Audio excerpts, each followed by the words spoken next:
রাষ্ট্রের পুলিশ তো আওয়ামী লীগের পুলিশ ছিল, ওটা তো আমরা বিএনপির পুলিশ বানাতে চাই না। আর গণতন্ত্র তো শুধুমাত্র একটা নির্বাচন না, একদিনের বিষয় তো না। এই নির্বাচনের আউটকামটাই হচ্ছে গণতন্ত্র, সোজা কথা। যদি একটা ফ্রি ফেয়ার একটা ইলেকশন যদি হয়, তাই না, জনগণ যদি তার প্রার্থীকে বেছে নিতে পারেন, তার পছন্দের প্রার্থীকে যদি নির্বাচিত করার অধিকার থাকে বাধাবিঘ্নহীন পরিবেশে, তো সেটার আউটকামটা হচ্ছে গণতন্ত্র। বাংলাদেশ এখনও তো একটা সংকটের মধ্যেই আছে। আমি যদি একেবারেই আজকে আপনার এখানে আসার বেশ কিছুক্ষণ আগে আমি একটা সংবাদ পড়ছিলাম, এটা লেখা আছে x leader Khaleda Zia returns to Bangladesh at crucial time for democracy. এটা আল জাজিরার শিরোনাম।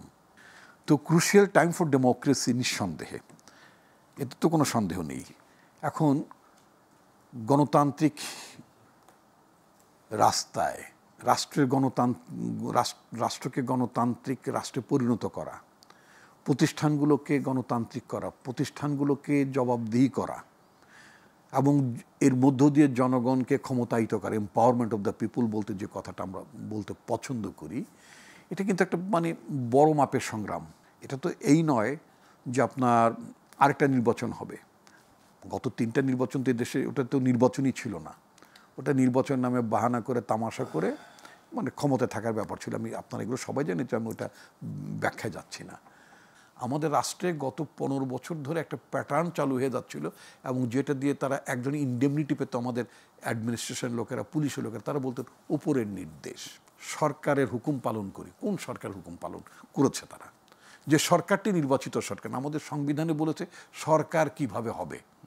বর্তমান যে অন্তর্বর্তীকালীন সরকার, সেটাও তো সংবিধান সম্মতই সরকার, কারণ উচ্চ আদালতের একটা রেফারেন্সেই তো সরকার প্রতিষ্ঠিত হয়েছে।